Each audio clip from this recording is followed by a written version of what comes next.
హరే కృష్ణ. అందరికీ వెల్కమ్ అండి. ఈరోజు మనము భగవద్గీతలో 4వ అధ్యాయంలో 11, 12వ శ్లోకాన్ని ఈరోజు చూడబోతున్నాము. ముందుగా మనము ఇస్కాన్ శేషాద్రిపురం డిటి దర్శనం చేసుకొని, ప్రార్థనలు చేసుకొని మొదలు పెడదాం.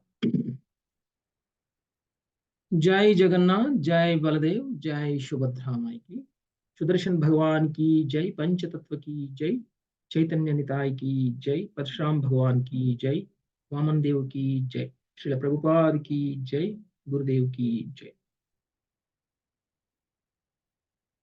ओम अज्ञानतिमिरान्धस्य ज्ञानाञ्जनशलाकया चक्षुरुन्मीलितं येन तस्मै श्रीगुरवे नमः।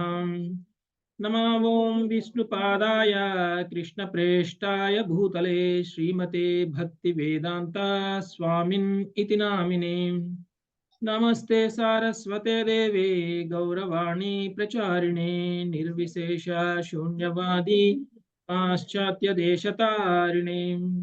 जय श्री कृष्ण चैतन्य प्रभु नित्यानंद श्री अद्वैत गदाधर श्रीवासादि गौर भक्त वृंद। हरे कृष्णा कृष्ण कृष्ण हरे हरे, हरे राम राम राम हरे हरे। మనము దివ్య జ్ఞానము అనేటువంటి ఈ అధ్యాయంలో ఉన్నాము. శ్రీకృష్ణ భగవానుడు ముందు మనకి సాంఖ్య యోగాన్ని నేర్పారు. తర్వాత కర్మయోగాన్ని తెలియజేశారు. నిష్కామ కర్మ ఎలా చేయాలో తెలియజేశారు. మరి ఈ జ్ఞానమంతా ఇచ్చిన తరువాత అది ఎలా చేయాలి? మరి నిష్కామ కర్మయోగము అనేటువంటిది శ్రీకృష్ణ భగవానుడు లేదా కర్మయోగము గురించి మనకి తెలియజేశారు. కర్మల యొక్క ఫలితాల మీద ఆసక్తి లేకుండా కర్మలు చేయాలి అనేటువంటి విషయాన్ని తెలియజేశారు. మరి కృష్ణుడు చెప్పినట్లు వినాలి, కృష్ణుడు చెప్పినట్లు ఉండాలి అని అంటే మనకి ఎందుకు కర్మ ఫలితాలను కృష్ణుడికి అర్పించాలి అనేటువంటి విషయం మనకి తెలియాలి. అంటే కృష్ణుడికి సంబంధించినటువంటి జ్ఞానం మనకి తెలియాలి. అందుకనే శ్రీకృష్ణ భగవానుడు మనకి 4వ అధ్యాయంగా దివ్య జ్ఞానము అనేటువంటి అధ్యాయాన్ని చెప్తున్నారు. కృష్ణుడు తన గురించి తాను చెప్తున్నటువంటి అధ్యాయం ఇది. సో అంతకు మించి దివ్యమైనటువంటి సందర్భము, దివ్యమైనటువంటి జ్ఞానము ఇంకొకటి ఉండదు.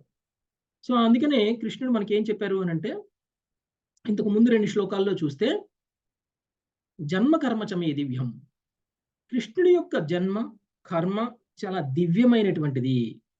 అలాంటి దివ్యమైనటువంటి కృష్ణుడి యొక్క జన్మ గురించి కర్మ గురించి మనం గనక తెలుసుకోగలిగితే మనకి తిరిగి మళ్ళీ భౌతిక విషయంలో ఈ భౌతిక శరీరాన్ని తీసుకుని రావాల్సినటువంటి అవసరం లేదు అనేటువంటి విషయాన్ని మనకి క్లియర్గా తెలియజేశారు. అయితే మనం ఎందుకు ఈ జ్ఞానాన్ని తీసుకోలేకపోతున్నాం, ఎందుకు కృష్ణుడి గురించి మనం అర్థం చేసుకోలేకపోతున్నాము అనేటువంటి దానికి కొన్ని అవరోధాలను తెలియజేశారు. రాగ భయ క్రోధ, వీతరాగ భయ క్రోధ.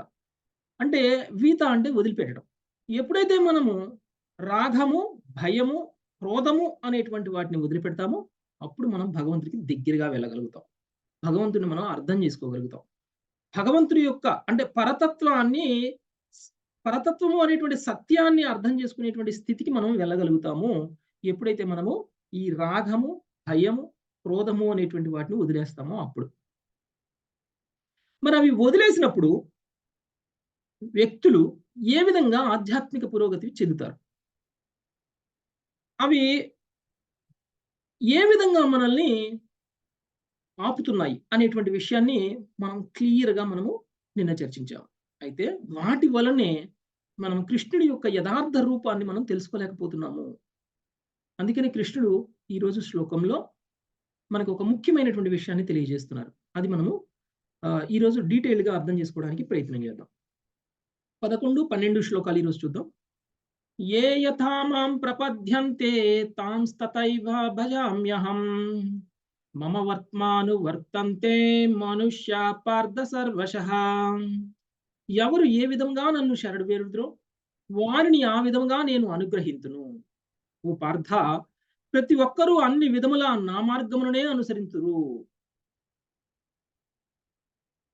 కాంక్షతః కర్మణాం సిద్ధిం యజంతా ఇహ దేవతాం క్షిప్రం హి మనుషే లోకే సిద్ధిర్భవతి కర్మజా.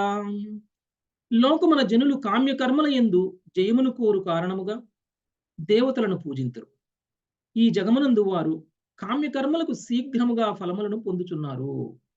సో ఈరోజు శ్రీకృష్ణుడు అతి ముఖ్యమైనటువంటి కొన్ని విషయాలని మనకి తెలియజేస్తున్నారు. అయితే మనం అందరం కూడా రెండు రకాలుగా ఉన్నాం. ఒకటి పూర్తిగా భౌతికవాదులు, రెండు ఆధ్యాత్మికవాదులు. భగవంతుడు ఏం చెప్తున్నారు ఇక్కడ అనంటే, ఎవరు ఏ స్థాయిలో నన్ను ఆరాధిస్తారో నేను ఆ స్థాయిలో వాళ్ళకి అనుగ్రహాన్ని ఇస్తాను అనేటువంటి విషయాన్ని మొదటగా చెప్పారు. రెండవది, ఎవరైతే భౌతికంగా ఉంటారో వాళ్ళు దేవతలని ఆరాధిస్తారు. దేవతలని ఆరాధించటం వలన వాళ్ళు పొందాలి అనుకున్నటువంటి వరాలను చాలా త్వరగా పొందేస్తారు. ఇది రెండు విషయాలని మనకి తెలియజేయడం అనేది జరిగింది. అంటే 11వ శ్లోకంలో ఆధ్యాత్మికవాదుల గురించి మాట్లాడారు. 12వ శ్లోకంలో భౌతికవాదుల గురించి మాట్లాడారు. అయితే ఆధ్యాత్మికవాదుల్లో కూడా అనేక స్థాయిలలో ఉన్నటువంటి ఆధ్యాత్మికవాదులు ఉన్నారు. అందుకనే మనకి భగవంతుని ఈ శ్లోకంలో ఏ స్థాయిలో మీరు నన్ను అప్రోచ్ అవుతారో ఆ స్థాయిలో నేను మీకు అనుగ్రహాన్ని ఇస్తాను అనేటువంటి విషయం చెప్పారు. అంటే ఆధ్యాత్మికవాదులు అందరూ కూడా ఒకే స్థాయిలో లేరు. కొంతమంది కొన్ని రకాలుగా భగవంతుడిని పూజిస్తారు. కొంతమంది భగవంతుడిని ఒక రూపంలో, భగవంతుడిని ఇంకొక రూపంలో, భగవంతుడి మీద ఉన్నటువంటి భావంలో కూడా తేడా ఉంది. అందుకనే భగవంతుడు మీరు ఎలా నన్ను రీచ్ అయితే నేను మీకు అలా ప్రతిస్పందిస్తాను అనేటువంటి విషయాన్ని తెలియజేశారు. అయితే ఇక తరువాత శ్లోకంలో భౌతికంగా ఉన్నటువంటి వ్యక్తుల గురించి మాట్లాడారు. ఈ భౌతికంగా ఉన్నటువంటి వ్యక్తులు అంటే భౌతికవాదులు. భౌతికంగా ఉన్నటువంటి వ్యక్తులు భగవంతుణ్ణి చేరినా వాళ్ళు భౌతికమైనటువంటి లాభాల కోసం భగవంతుడి దగ్గరికి వెళ్తారు. అంటే వాళ్ళకి భౌతికమైనటువంటి వస్తువుల ఎడ వాళ్ళు కోరుకున్నటువంటి విషయాల పట్ల ఉన్నటువంటి ప్రేమతోటే భగవంతుడి దగ్గరికి వెళ్తున్నారు కానీ భగవంతుడి మీద ప్రేమతోటి వెళ్ళట్లేదు వాళ్ళు. వాళ్ళు ఏమనుకుంటున్నారు, ఏ దేవీ దేవత అయితే వాళ్ళు మొక్కుతున్నారో ఆ మొక్కినటువంటి దేవీ దేవత వాళ్ళకి అన్ని రకాలుగా సౌకర్యాలని, సుఖాలని కలుగజేస్తుంది అని అనుకుంటున్నారు వాళ్ళు. అది నిజమే. అయితే వాళ్ళ భావంలో ఉన్నటువంటి తేడా ఏమిటి అనంటే, వాళ్ళు ఏ దేవీ దేవత దగ్గరికి వెళ్తున్నారో ఆ దేవీ దేవతే సర్వస్వం, ఆ దేవీ దేవతే భగవానుడు, ఆ దేవీ దేవతే అన్ని అవతారాలకి మూలము, ఆ దేవీ దేవత ఆధ్వర్యంలోనే అన్నీ నడుస్తున్నాయి అనేటువంటి భావన ఏదైతే ఉందో అది తప్పు. అందుకనే కృష్ణుడు ఇక్కడ మనకి చాలా త్వరగా రిజల్ట్స్ రావాలి, చాలా త్వరగా మనం ఫలాన్ని పొందాలి అని అంటే దేవీ దేవతల దగ్గరికి వెళ్ళాలి. సో అది మనకి ఇక్కడ తెలియజేస్తున్నారు. ఎందుకంటే మనం అందరం కూడా కృష్ణుడితో సమానము అని అనుకుంటున్నాం వాళ్ళందరినీ. కృష్ణుడి యొక్క అంశలు, కృష్ణుడు నియమిస్తే నియమింపబడినటువంటి వాళ్ళు, కృష్ణుడి యొక్క సేవకులు అనేటువంటి విషయాన్ని మనము మర్చిపోయాం. అందుకనే మనము దేవీ దేవతల దగ్గరికి వెళ్తున్నాం.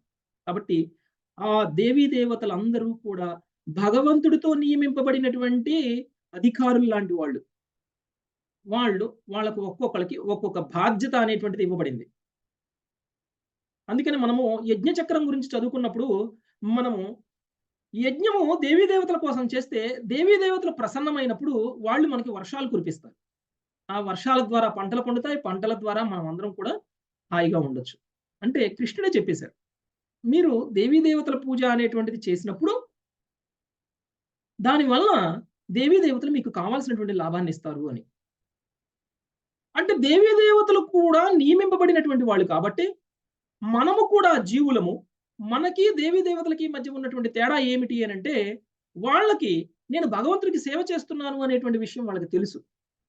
కానీ మనకి తెలీదు. అందుకనే భగవంతుడు మీరు ఒకవేళ దేవీ దేవతల మాధ్యమం ద్వారా పూజన చేసినా, యజ్ఞం చేసినా కానీ అది నాకే చేరుతుంది అనేటువంటి విషయాన్ని చెప్పారు. కాబట్టి ఒకవేళ మనం భౌతికంగా ఉండి భగవంతుడినే పూజించినా, దేవీ దేవతలనే పూజించినా, ఆధ్యాత్మికంగా ఉండి అనేక స్థాయిలలో మనం భగవంతుడిని పూజించినా అన్నీ కూడా భగవంతుడినే చేరతాయి. అందుకనే ఎవరు ఏ స్థాయిలో వాళ్ళు నాకు పూజ అనేటువంటిది చేసినా, ఆరాధన అనేటువంటిది చేసినా, నేను వాళ్ళందరికీ కూడా ఆ స్థాయిలోనే అనుగ్రహాన్ని ఇస్తాను అనేటువంటి విషయాన్ని తెలియజేశారు. అయితే ఒక్కొక్కళ్ళు ఒక్కొక్క స్థాయిలో ఉండడానికి కారణం ఏంటి? ఎందుకు వీళ్ళందరూ కూడా ఒకే స్థాయిలో ఉండరు? ఎందుకు భగవంతుడిని అందరూ ఒకేలా పూజించరు? భౌతికమైనటువంటి కోరికల్ని తీర్చడానికి దేవీ దేవతల దగ్గరికి వెళ్ళేటువంటి వ్యక్తులకి కొంతమంది ఉదాహరణలు కూడా మనం తీసుకోవచ్చు. ఎందుకంటే మనం చూస్తే శివుడిని మనము అశుతోషుడు అని అంటాం. అశుతోషుడు అంటే శివుడు చాలా త్వరగా వరాలు ఇచ్చేస్తారు. చాలా త్వరగా ప్రసన్నమైపోతారు. ఎవరైనా సరే భక్తులు శివుడి దగ్గరికి వెళ్లి వరం అడిగితే చాలా వెంటనే ఆ వరాన్ని తీర్చేస్తారు. అందుకనే శివుడిని అశుతోషుడు అని అంటారు. చాలా శీఘ్రంగా వరాలు ఇచ్చేటువంటి వాడు అని. అందుకనే అలాంటి శివుడి దగ్గరికి వెళ్ళాడు ఎవరు? భస్మాసురుడు. భస్మాసురుడు శివుడి దగ్గరికి వెళ్లి చాలా గొప్ప తపస్సు చేశాడు. శివుడు ప్రసన్నమయ్యేంత వరకు తన శరీరంలో ఉన్నటువంటి మాంసాన్ని రోజు కొంచెం కోసి శివుడికి అర్పిస్తూ ఉన్నాడు. ఇక చివరికి తన శిరస్సును తాను ఖండించుకునేటువంటి పరిస్థితి వచ్చినప్పుడు శివుడు ప్రత్యక్షమై నీకేం వరం కావాలో కోరుకో అన్నాడు. తను కోరుకున్నటువంటి వరం ఏమిటి అంటే తను ఎవరి మీద చేయి పెడితే వాళ్ళు భస్మం అయిపోవాలి అని. అంటే భౌతికమైనటువంటి కోరిక ఎలా ఉంటుంది అనంటే మన లాభం కోసం. శివుడి మీద ప్రేమ కాదు. మన లాభం కోసం. మనం ఏ విధంగా లబ్ధి పొందాలి మనం పొందినటువంటి వరంతోటి అనేటువంటి దాని మీదనే ఆధారపడి భౌతికమైనటువంటి కోరిక ఉంటుంది. వాళ్ళకి కృష్ణుడిని ఆశ్రయిస్తే వచ్చేటువంటి లాభం ఏమిటో వాళ్ళకి తెలియదు. వాళ్ళకి చిన్న పిల్లగాడి దగ్గరికి వెళ్లి మీరు ముందు చూపించి నీకు ఒక చాక్లెట్ కావాలా? 500 రూపాయల నోటు కావాలా? అని అడిగితే ఏమంటాడు చిన్న పిల్లాడు? నాకు చాక్లెటే కావాలంటాడు. నాకు 500 రూపాయల నోటు ఇచ్చినా వద్దంటాడు. ఎందుకంటే 500 రూపాయల నోటు యొక్క విలువ చిన్న పిల్లవాడికి తెలీదు. చాక్లెట్ విలువ తెలుసు ఆయనకి. చాక్లెట్ మాత్రమే నేను తింటాను అని అంటాడు. పాపం ఆయనకి తెలియనిది ఏంటంటే 500 రూపాయల్లో ఇలాంటి చాక్లెట్లు ఒక 50 ఉన్నాయని తెలియదు ఆయనకి. సో 50 చాక్లెట్లు వస్తున్నాయి అని ఆయన అర్థం చేసుకోడు. ఒక్క చాక్లెట్ చాలు అని అంటాడు. అలానే కృష్ణుడి దగ్గరికి వెళ్తే మనం పొందేటువంటి లాభము దేవీ దేవతల దగ్గరికి వెళ్తే మనం పొందేటువంటి లాభానికంటే ఎన్నో రెట్లు ఎక్కువ అనేటువంటి విషయాన్ని మనము అర్థం చేసుకోలేనంత చిన్న వయసు మనది. అనుభవం తక్కువ. భక్తి లేదు. అందుకనే మనము భగవంతుడి దగ్గరికి వెళ్ళట్లేదు. ఇది భౌతికవాదులకు సంబంధించినటువంటి విషయం. అందుకనే భగవంతుడు ఒకవేళ భౌతికంగా ఉన్నా కానీ వాళ్ళు కోరుకున్నటువంటి కోరికల్ని నేను తీరుస్తున్నాను అనేటువంటి విషయాన్ని తెలియజేశారు. అయితే మనం ఏం చేయాలి అనంటే ఒకవేళ భౌతికమైనటువంటి కోరికలే ఉన్నప్పటికీ దేవీ దేవతల దగ్గరికి కాకుండా కృష్ణుడి దగ్గరికి వెళ్ళడం నేర్చుకోవాలి మనం. దానివల్ల మనం ఆధ్యాత్మికంగా పురోగమిస్తాం. మనకి ఒకవేళ మోక్షం కోసమే కోరిక ఉన్నా లేకపోతే మనకి ఏమైనా భౌతిక విషయాల పట్ల కోరికలే ఉన్నా కానీ మనం ఒకవేళ కృష్ణుడి దగ్గరికి వెళ్ళాము అనంటే మనము సరి అయినటువంటి జ్ఞానవంతులము, బుద్ధి కలిగినటువంటి వాళ్ళము. అందుకని కృష్ణుడు తర్వాత రాబోయేటువంటి శ్లోకాల్లో చెప్తారు. ఎవరైతే నా యొక్క గొప్ప సత్యాన్ని తెలుసుకోకుండా దేవీ దేవతల ఆరాధనలోకి మునిగిపోతారో వాళ్ళందరూ కూడా బుద్ధిహీనులు అనేటువంటి విషయాన్ని తెలియజేశారు. అల్ప బుద్ధి ఉన్నటువంటి వాళ్ళు. అయితే మరి ఆధ్యాత్మికవాదుల గురించి మనం తెలుసుకునేటువంటి ప్రయత్నం చేద్దాం.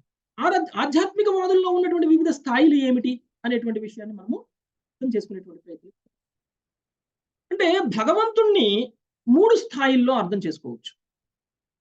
మొదటిది నిరాకార బ్రహ్మం, రెండవది పరమాత్మ, మూడవది సాకార భగవానుడి యొక్క రూపం. అయితే ఈ యొక్క 3 అంశాలని ఏదైతే ఉందో భగవంతుడికి సంబంధించినటువంటి 3 సత్యాలు, ఈ 3 కూడా నిజమైనటువంటి సత్యాలు. అంటే నిరాకార బ్రహ్మాన్ని ఆరాధించేటువంటి వాళ్ళైనా, పరమాత్మని ఆరాధించేటువంటి వాళ్ళైనా, సాకార రూపంలో ఉన్నటువంటి భగవానుడి యొక్క రూపాన్ని ఆరాధించేటువంటి వాళ్ళైనా కానీ ఆధ్యాత్మికవాదులే. వీళ్ళలో ఏమీ తేడా లేదు. అందరూ కూడా భక్తులే. అయితే వాళ్ళ యొక్క భక్తిలో వివిధ స్థాయిలవి. ఏ స్థాయిలో వాళ్ళు భక్తి చేస్తారో ఆ స్థాయిలోనే భగవంతుడు ప్రతిస్పందిస్తారు అనేటువంటిది ఈ రోజు భగవంతుడు మనకు చెప్తున్నటువంటి కాన్సెప్ట్. మరి ఎందుకు ఉత్తమమైనటువంటి స్థాయిలో మనం అందరం లేము? ఎందుకు నిరాకార బ్రహ్మాన్ని కొలిచే స్థాయిలో ఉన్నాము? లేదు అనంటే పరమాత్మ రూపాన్ని మాత్రమే కొలిచేటువంటి స్థాయిలో ఉన్నాము. ఎందుకు మనము భగవంతుడి స్థాయికి వెళ్ళలేదు? ఎందుకు అంటే ఇంతకు ముందు శ్లోకం చూస్తే మనకి అర్థమైపోతుంది. రాగము, భయము, క్రోధము. ఈ 3 కారణాలు. రాగము అంటే భౌతికమైనటువంటి విషయాల పట్ల ఆసక్తి, అటాచ్‌మెంట్. భౌతికమైనటువంటిది ఏదైనా సరే నాకు కావాలి అని అనుకునేటువంటి భావన. మనం పొందినటువంటి దాని మీద మనం కోల్పోకుండా ఉండాలి అనేటువంటి ఆలోచన. దాని మీద మనకున్నటువంటి అటాచ్‌మెంట్ ఎంతగా ఉంటుంది అనంటే, మనము భగవంతుడి వైపు మనం చూడను కూడా చూడం.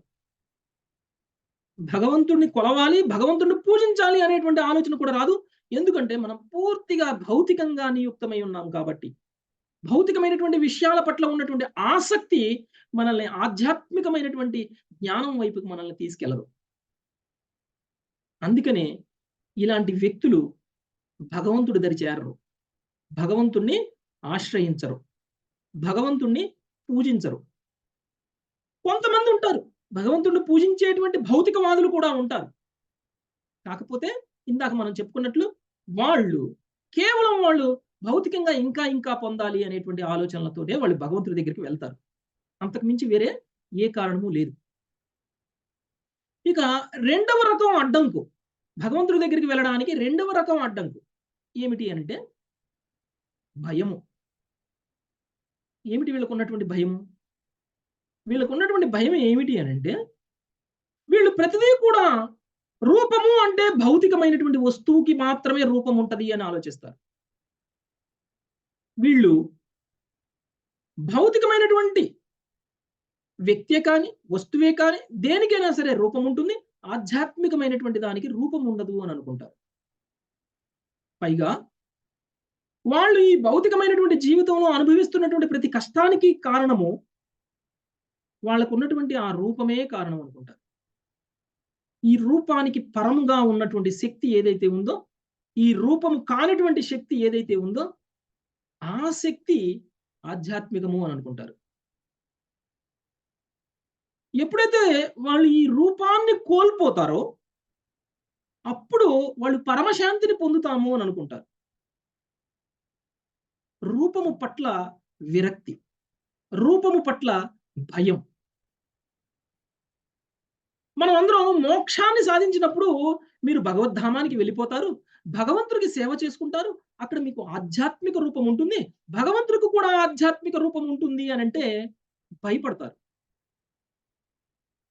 నాకిప్పుడున్నటువంటి రూపమే నాకు ఈ కష్టాలకి కారణమైనప్పుడు, నేను ఈ రూపాన్ని కోల్పోయి ఇంకొక రూపాన్ని పొందితే, ఆ రూపంలో మళ్ళీ అది కూడా కష్టాలకే కారణమవుతది. కాబట్టి రూపము లేనటువంటి స్థితి ఏదైతే ఉందో, అది నిజమైనటువంటి ఆధ్యాత్మిక స్థితి. రూపము ఉన్నటువంటి స్థితి ఆధ్యాత్మిక స్థితి కాదు అని చెప్పేసి, వాళ్ళు రూపము లేనటువంటి నిరాకార బ్రహ్మాన్ని పరమసత్యము అని భావిస్తారు. అలాంటి పరమసత్యాన్ని పూజించడం మొదలుపెడతారు. వాళ్ళకి ముక్తి అంటే నిరాకార బ్రహ్మంలో లీనమైపోవడము అని అనుకుంటారు.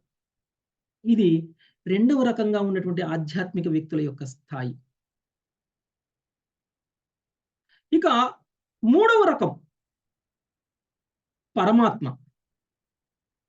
వీళ్ళు భగవంతుడి యొక్క పరమసత్యాన్ని తెలుసుకునేటువంటి ప్రయత్నం చేయరు.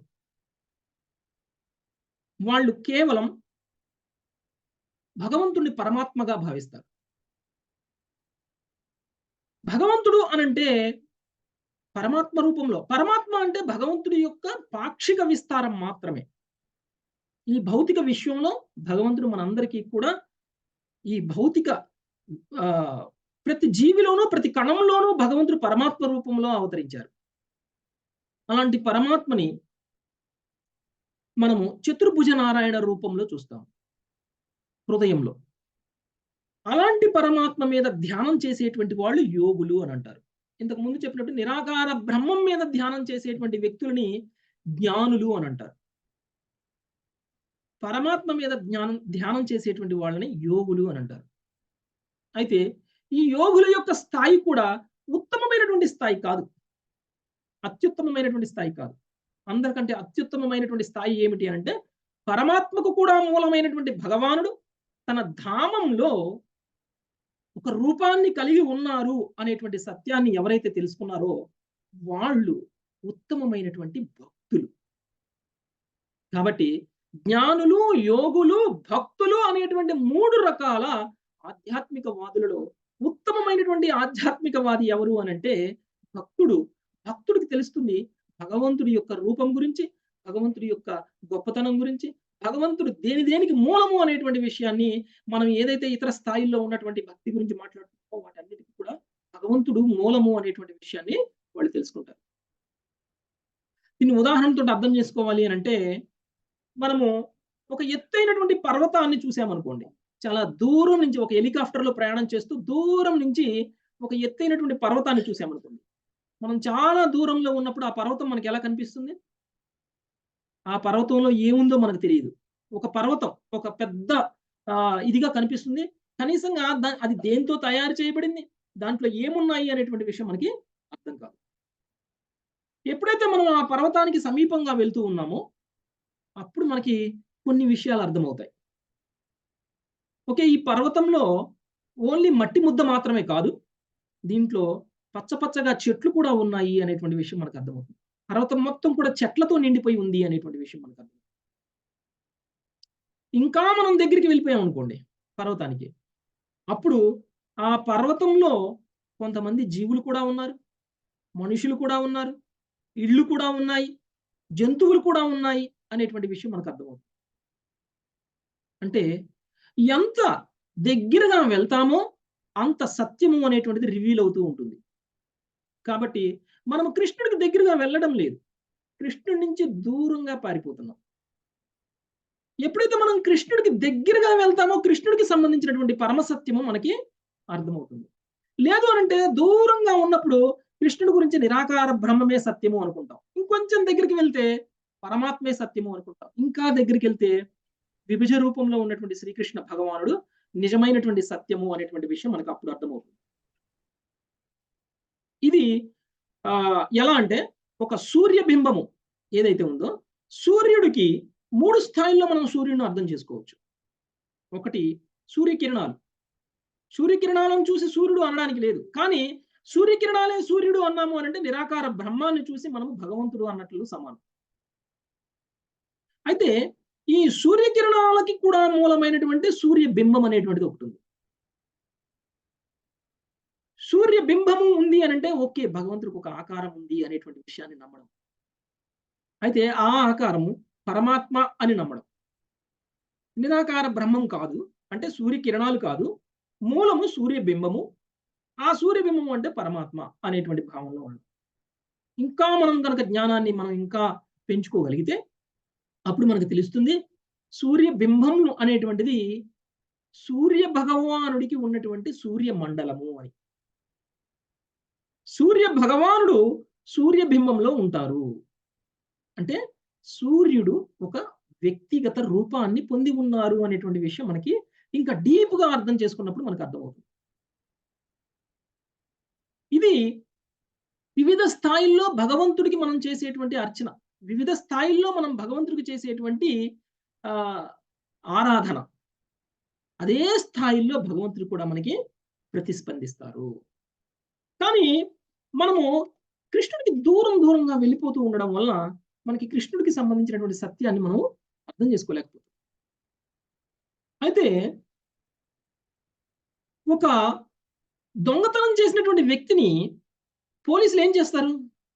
పట్టుకునే ప్రయత్నం చేస్తారు. కానీ దొంగతనం చేసినటువంటి వ్యక్తి తనేం చేస్తాడు? పోలీసుల నుంచి పారిపోవాలి అనేటువంటి ప్రయత్నం చేస్తారు. పోలీసులకున్న నెట్వర్క్ ఏమైనా తక్కువుందా? దొంగతనం చేసినటువంటి వ్యక్తి ఎక్కడున్నా గాని పోలీసులు పట్టుకుంటారు. కానీ ఆ విషయాన్ని స్టార్టింగ్‌లో అర్థం చేసుకోడు ఆ దొంగ. ఇప్పుడు పోలీసులు నా వెంటబడుతున్నారు. కాబట్టి పోలీసుల నుంచి నేను తప్పించుకోవడం కోసం నేను పారిపోవాలి అని చెప్పేసి పారిపోతాడు. కానీ పోలీసులు వెంట పడుతూనే ఉంటారు. ఇంకా పారిపోతాడు. ఇంకా వెంట పడతారు. ఇంకా పారిపోతాడు. ఇంకా వెంట పడతాడు. అలా పారిపోయి అలసిపోయి ఒక సందర్భంలో ఇక నేను ఎక్కడికి పోయినా ఈ పోలీసులు నన్ను వదిలిపెట్టరు. ఇక నేను వాళ్ళకి సరెండర్ అయిపోతే తప్ప నాకు మనసుకు ప్రశాంతంగా ఉండదు అని అనుకుంటాడు. లేకపోతే ఇలా పారిపోతూనే ఉండాలి జీవితం మొత్తం.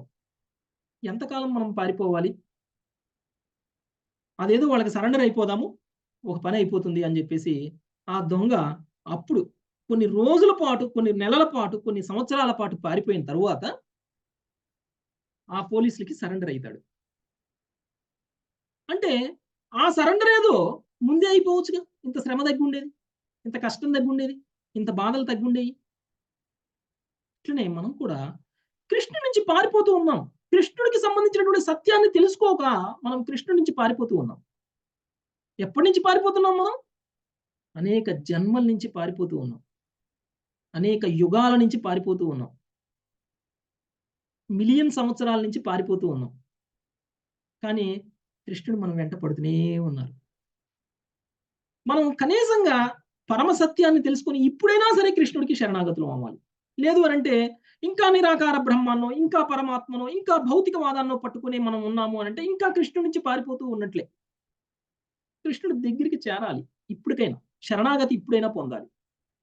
ఇంకా ఎన్ని మిలియన్ సంవత్సరాల నుంచో పారిపోతూ వస్తూ, ఇంకా భవిష్యత్తులో ఎన్నో మిలియన్ సంవత్సరాల వరకు కూడా మనం పారిపోతూనే ఉండాలా?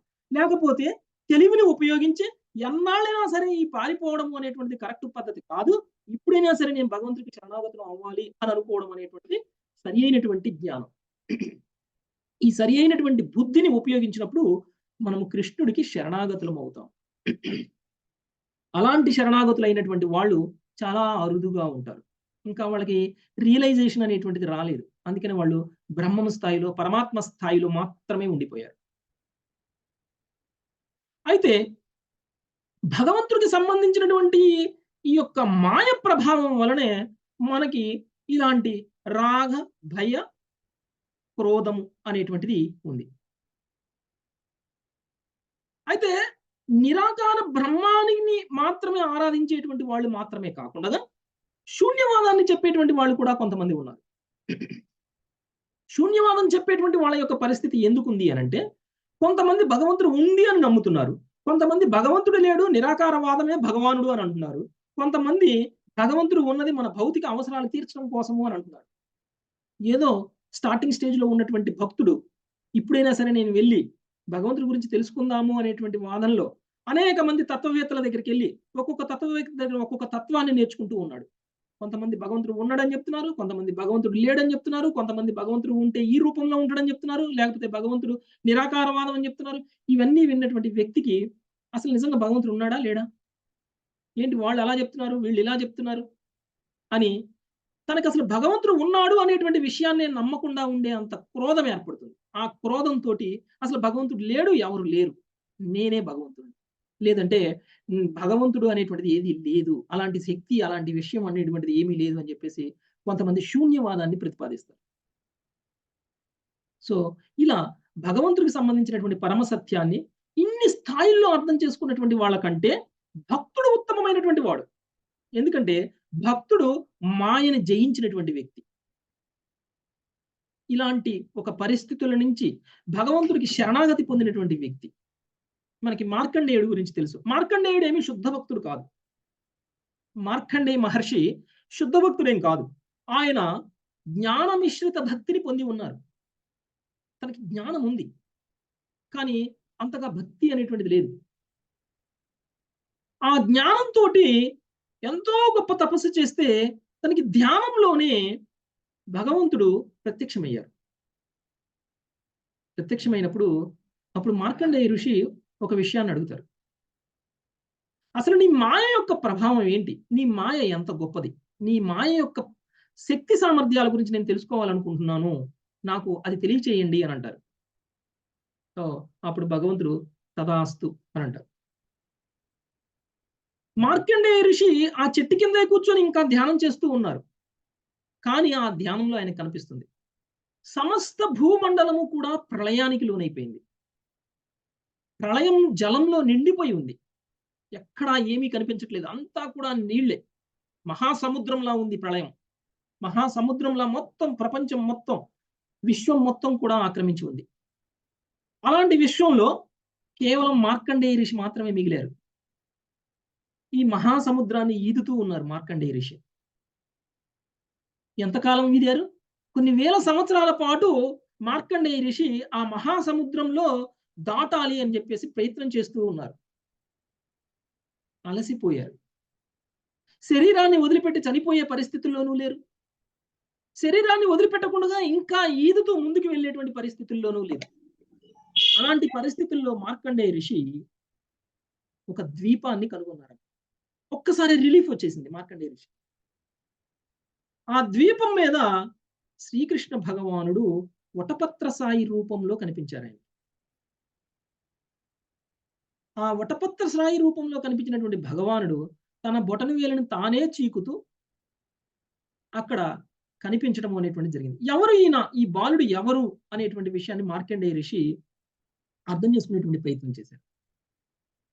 ఒక్కసారి ఆ బాలుడు మొత్తం గాలిని లోపలికి పీల్చేసేసరికి ఈ సమస్త ప్రళయ జలం మొత్తం కూడా భగవంతుడి యొక్క ఆ యొక్క వటపత్ర సాయి రూపంలో ఉన్నటువంటి భగవానుడి యొక్క ఉదరంలోకి వెళ్ళిపోయింది. ఆ లోపలికి వెళ్ళిపోయినప్పుడు మార్కండేయ ఋషి కూడా లోపలికి వెళ్ళిపోయారు.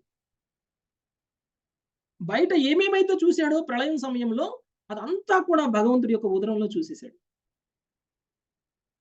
అప్పుడు తనకు అర్థమైంది భగవంతుడి యొక్క శక్తి ఏమిటి, భగవంతుడు ఏమిటి, భగవంతుడి యొక్క మాయ ఏంటి, ఈ మాయ ప్రభావం ఏంటి అనేటువంటి వెంటనే మళ్ళీ భగవంతుడు మళ్ళీ లోపల నుంచి బయటికి గాలి వదిలేయగానే మొత్తం మళ్ళీ ప్రళయ జలం మొత్తం బయటకు వచ్చేసింది. దాంతో పాటు మళ్ళీ తిరిగి మార్కండేయ ఋషి బయటకు వచ్చేసారు.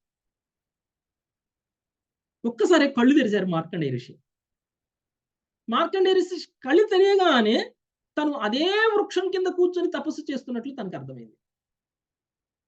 అంటే ఇదంతా కూడా తన యొక్క ధ్యానంలో భగవంతుడు చూపించినటువంటి లీల.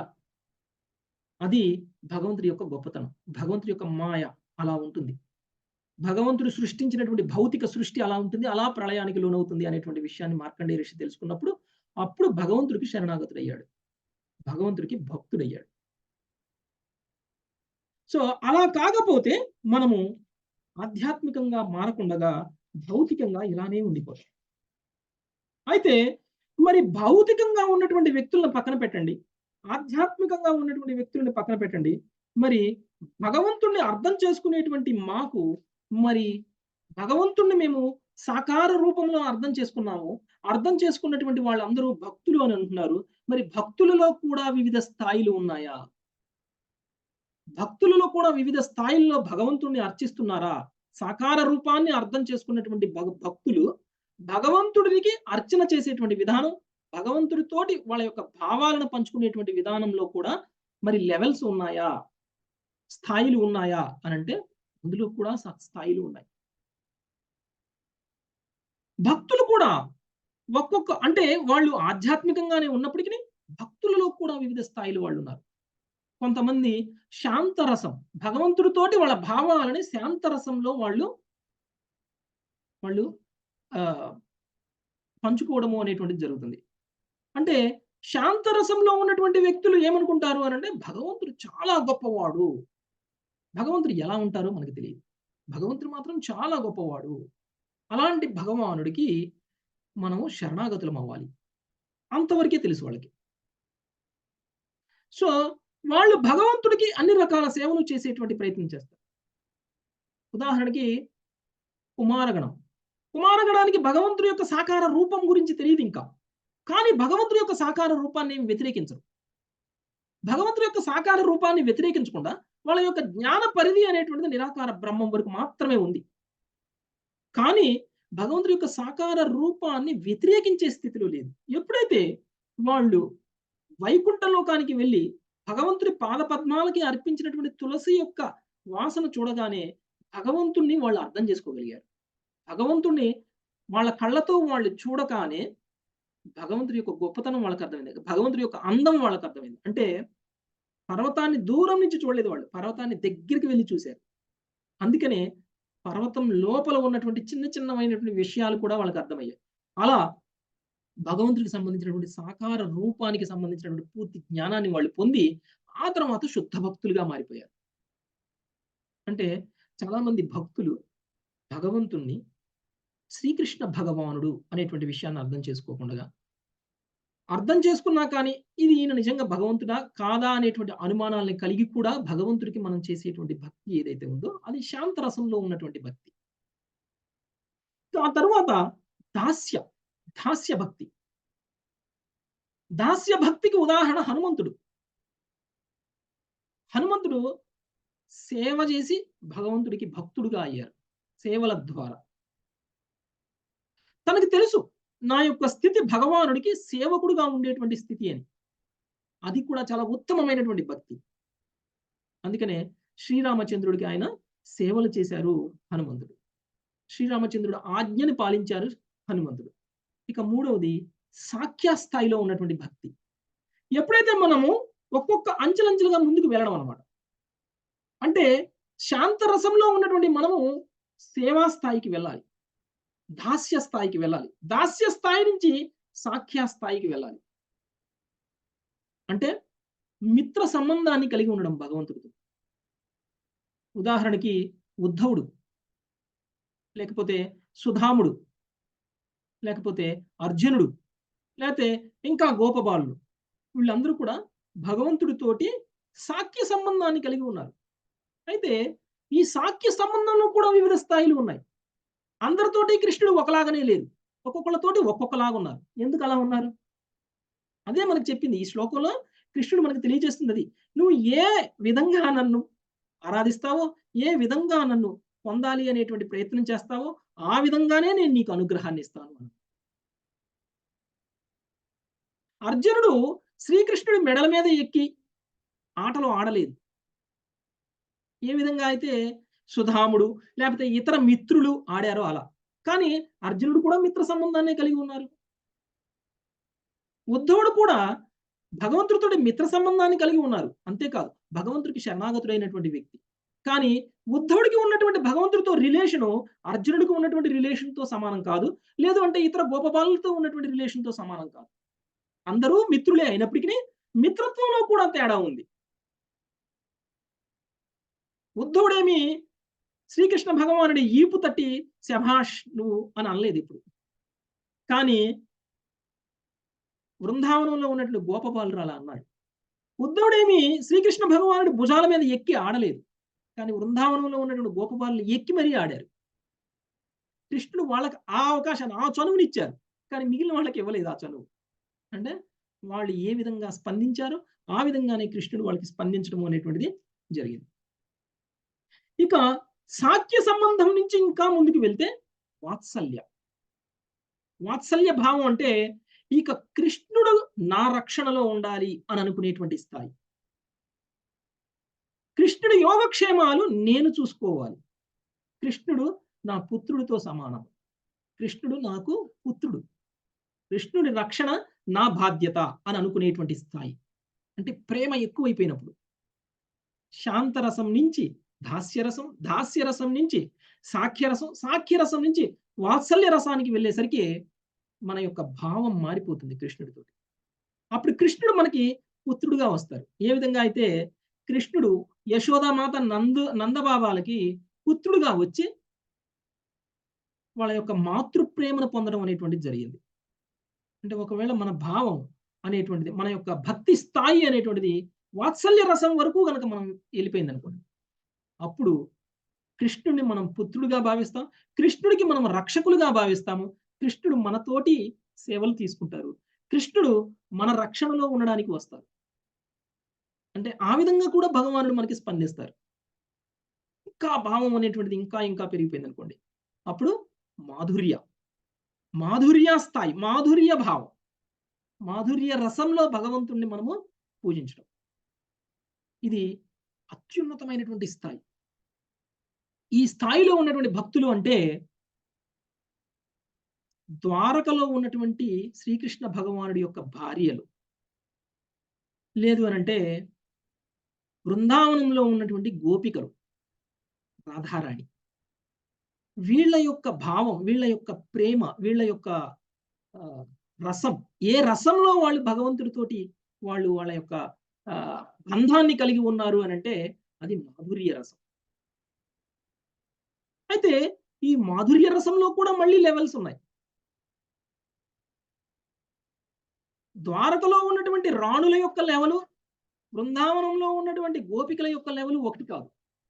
రెండిట్లోనూ తేడా ఉంది. ద్వారకలో భార్యలు చాలా ఫార్మల్. కానీ బృందావనంలో ఉన్నటువంటి గోపికలు ఫార్మల్ కాదు. ఇన్‌ఫార్మల్. అంటే భగవంతుడు వాళ్ళకి ఎలా కోరుకున్నారో అలా స్పందించారు. గోపికలకి, భగవంతుడికి మధ్య ఉన్నటువంటి సంబంధము అనేటువంటిది మాధుర్య రసంలో ఉన్నటువంటి సంబంధం. అది భౌతిక స్థాయిలో ఉన్నటువంటి సంబంధం కాదు. అది ఆధ్యాత్మిక స్థాయిలలోనే ఉన్నతమైనటువంటి ఆధ్యాత్మిక స్థాయిలో ఉన్నటువంటి సంబంధం. అంటే మనం ఉన్నతమైనటువంటి ఆధ్యాత్మిక రసము అనంటేనే మాధుర్య రసము అని అంటాము.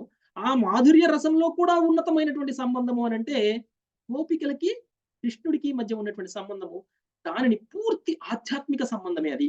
ఆ ఆధ్యాత్మిక సంబంధాన్ని అర్థం చేసుకునేటువంటి స్థితి మనకి లేదు కాబట్టి, మనం అందరము కూడా కృష్ణుడికి, గోపికలకి మధ్య ఉన్నటువంటి సంబంధాన్ని భౌతిక స్థాయిలో చూస్తాం.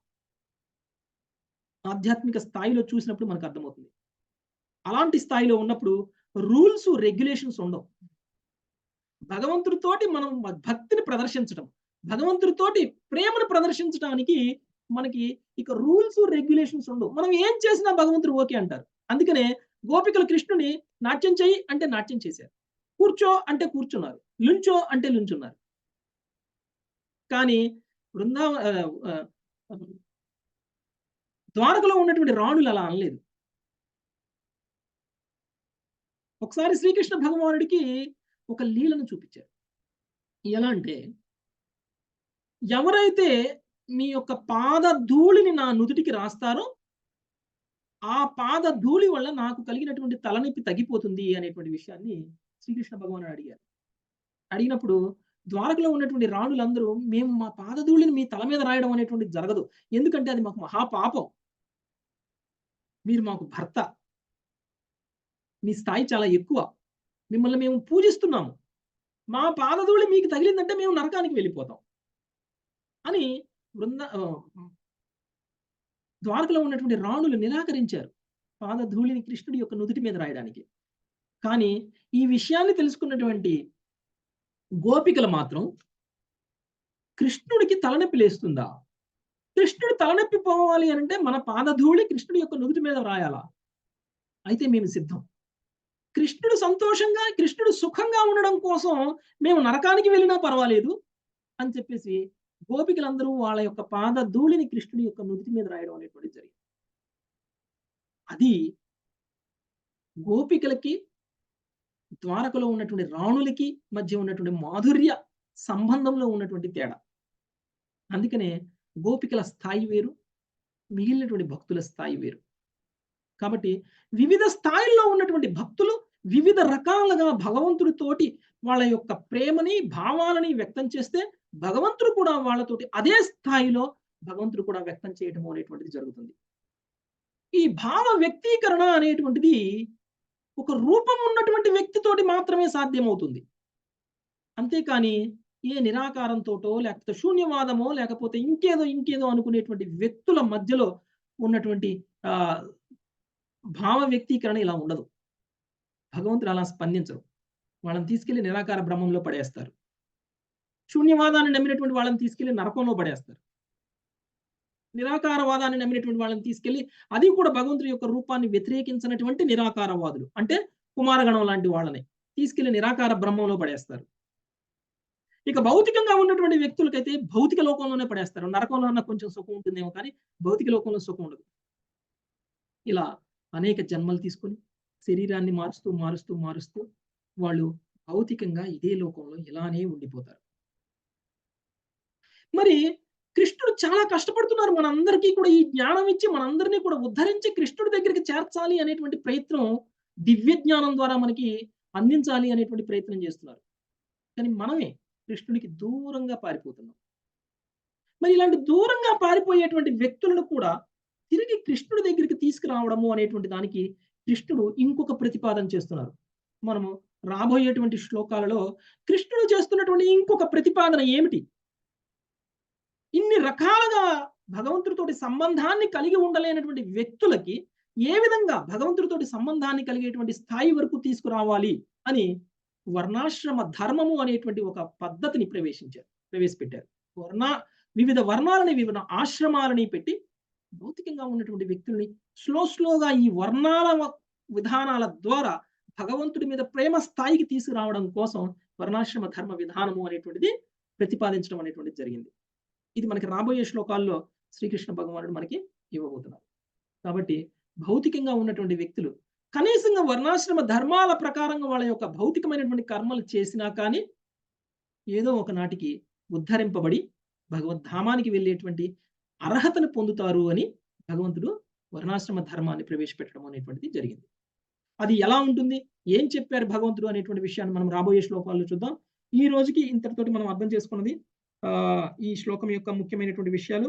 ఎవరికైనా ఏమైనా ప్రశ్నలు ఉంటే మనము తీసుకుందాం. Thank you very much. వాంఛాకల్పతరుభ్యశ్చ కృపా సింధుభ్యైవ చ పతితానాం పావనేభ్యో వైష్ణవేభ్యో. హరే కృష్ణ. హరే కృష్ణ ప్రభుజీ. హరే కృష్ణ. ప్రభుజీ వటపత్ర సాయి తన వేలును తనే సీక్కుంటాడు కదా ప్రభు, అంటే అర్థం ఏంటి? వటపత్ర సాయి తన వేలుని తాను ఎందుకు చిక్కుంటారు అంటే తన పాదాలని ఆశ్రయించటము అనేటువంటిది భక్తులు చేస్తూ ఉంటారు. భక్తులందరూ కూడా భగవంతుడి యొక్క పాదాలని ఆశ్రయిస్తారు. అసలు ఎందుకు భక్తుల యొక్క భావం ఏమిటి అనేటువంటి విషయం భగవంతుడు తెలుసుకోవాలి అని అనుకుంటారు. అందుకని యాక్చువల్గా మనం చూస్తే రాధారాణి యొక్క భావం ఏదైతే ఉందో, రాధారాణి అనుభవిస్తున్నటువంటి ఆనందం ఏదైతే ఉందో ఆ ఆనందాన్ని కృష్ణుడు అనుభవించట్లేదు. కృష్ణుడు విరహంలో రాధారాణి భావాన్ని అనుభవిస్తుంది, ఆనందాన్ని అనుభవిస్తుంది. కానీ ఆ ఆనందాన్ని కృష్ణుడు అనుభవించలేకపోతున్నారు. అప్పుడు కృష్ణుడికి ఏమనిపిస్తుంది అని అంటే, అసలు నా భక్తులు ఎలా ఆనందాన్ని అనుభవిస్తున్నారు, నా పాదాలను ఆశ్రయించి ఉన్నటువంటి భక్తులకి ఉన్నటువంటి ఆనందం ఏమిటి అనేటువంటి విషయం ఆ ఆనందాన్ని ఇచ్చేవాడికి తెలియట్లేదు. తీసుకునే వాళ్ళకి తెలిసిన ఆనందం ఇచ్చేవాడికి తెలియట్లేదు. అందుకని కృష్ణుడు చైతన్య మహాప్రభువులా అంటే భక్తుడులా రాధారాణి యొక్క భావంతో, రాధారాణి యొక్క ఆనందం ఏంటో తెలుసుకోవాలి అనేటువంటి ఉద్దేశంతో చైతన్య మహాప్రభువులా అవతరించారు. అప్పుడు ఆయనకు అర్థమైంది కృష్ణ భక్తిలో ఉన్నటువంటి ఆనందం ఏమిటి అనేటువంటిది. అలానే మనం అందరం కూడా భగవంతుడి యొక్క పాదాలని ఆశ్రయించి ఉన్నటువంటి భక్తులు పొందుతున్నటువంటి ఆనందం ఏమిటో భగవంతుడు తెలుసుకోవాలి అని అనుకున్నారు. అందుకని ఆ మధురత్వం ఏముంది, నా పాదాలలో ఉన్నటువంటి మధురత్వం ఏముంది అని చెప్పేసి ఆ పాదాలను తనే నోట్లో పెట్టుకొని ఆ మధురాన్ని ఆస్వాదించాలి అని చూస్తున్నారు. ఓకే, హరే కృష్ణ ప్రభుజీ, భలే చెప్పారు ప్రభు. ఎన్ని స్థాయిలు ఉన్నాయి ప్రభుజీ, అన్ని స్థాయిలు అందుకోవాలంటే అసలు వినడమే గొప్ప అనుకుంటాను ప్రభుజీ నేను. భక్తులు వినాలి, విన్న తర్వాత మనం ఏదో ఒక రోజు ఆ స్థాయి వరకు వెళ్దాం. అందుకనే భక్తి అనేటువంటిది నిరాకార బ్రహ్మం అంటే జ్ఞానులు యోగులను మించి భక్తులుగా మారాలి. భక్తులుగా మారినంత మాత్రాన మనం శుద్ధ భక్తి వచ్చేసిందని కాదు, భక్తుల్లో కూడా వివిధ స్థాయిలు ఉన్నారు అనేటువంటి విషయం మనం అర్థం చేసుకున్నప్పుడు అప్పుడు మనము అత్యుత్తమమైనటువంటి ఆధ్యాత్మిక స్థాయిలోకి మనం వెళ్ళగలుగుతాం. ఓకే,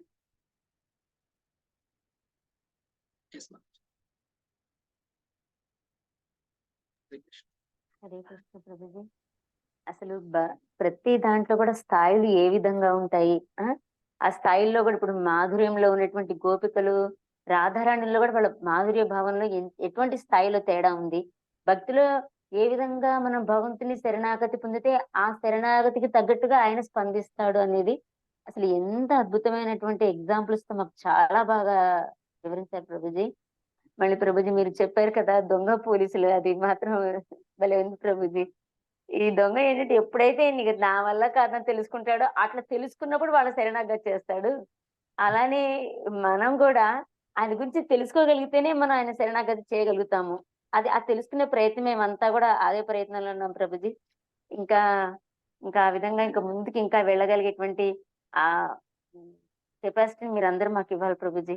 ఈ శ్రవణం ద్వారా మేము ఇంకా ఏ విధంగా వెళ్ళాలి, ఏ విధంగా ఆయన తెలుసుకోగలము, ఆయనను పొందొచ్చు అనేది చాలా అద్భుతంగా మీరు చెప్పే క్లాసెస్ ద్వారా బాగా తెలుస్తుంది ప్రభుజీ. మనం అందరం ఒకవేళ నిరాకారాన్నో లేకపోతే శూన్యవాదాన్నో నమ్ముతూ ఒక మూలం కూర్చొని శాంతి శాంతి శాంతి అనుకుంటూ కూర్చున్నాం అనుకోండి, మనం ఇంకా భగవంతుడి నుంచి పారిపోతూ ఉన్నట్లే, ఇంకా భగవంతుడికి శరణాగతులం అయినట్లు కాదు. పోలీసులు వెనకబడుతుంటే దొంగ ఎలా అయితే పారిపోతున్నాడో అలానే పారిపోతున్నట్టు. కాబట్టి సత్యాన్ని తెలుసుకున్నప్పుడు ఎప్పటికైనా సరే శరణాగతి పొందడం తప్ప వేరే మార్గం లేదు అనేటువంటి విషయం తెలుసుకున్నప్పుడు ఆ దొంగ వెంటనే సరెండర్ అయిపోయాడు. అలా అని మనం కూడా సరెండర్ అవ్వాలి. ఇవన్నీ వదిలిపెట్టాలి. ఈ సిద్ధాంతాలు, ఈ తత్వాలు ఇవన్నీ వదిలిపెట్టేసి భగవంతుడి యొక్క పాద పద్మాలను ఆశ్రయిస్తే దాని వల్ల పొందేటువంటి ఆనందము అంతకు మించినటువంటి ఆనందం ఇంకొకటి ఉండదు. ప్రభుజీ మీరు చెప్పినట్టుగా ఒక చిన్న పిల్లవాడికి గనుక 500 రూపాయల నోటు చాక్లెట్ చూపిస్తే చాక్లెట్ కావాలన్నట్టు మేము కూడా ఆ పరుగుల్లోనే ఉన్నాం ప్రభుజీ. ఇది వరకు Yes, దాకా ప్రభుజీ. కూడాను.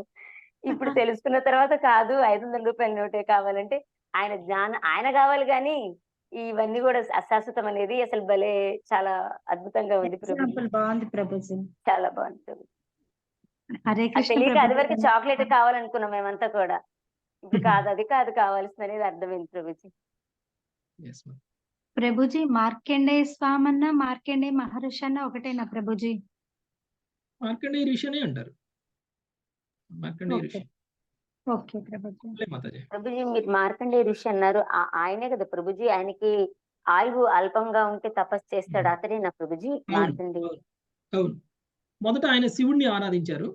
ఆ తరువాత నిరాకార బ్రహ్మాన్ని ఆరాధించారు. ఆ తర్వాత వటపత్ర సాయిని దర్శనం చేసుకున్న తర్వాత భగవంతుని ఆరాధించారు. అయితే ప్రభుజీ ప్రభుజీ. దేవతల మార్కండేయ మహర్షికి దేవీ దర్శనం ఇచ్చారా ప్రభుజీ? వటపత్ర సాయి. అవును మాతాజీ, ఇచ్చారు. ఓకే. ఆయన దేవీ దేవతల ఆరాధన నుంచి భగవంతుడి యొక్క నిరాకార బ్రహ్మ ఆరాధన వరకు, అక్కడి నుంచి భగవంతుడి యొక్క సాకార రూపానికి ఆరాధన వరకు ఆయన యొక్క భక్తి అనేటువంటిది లెవెల్స్ అలా పెరిగాయి.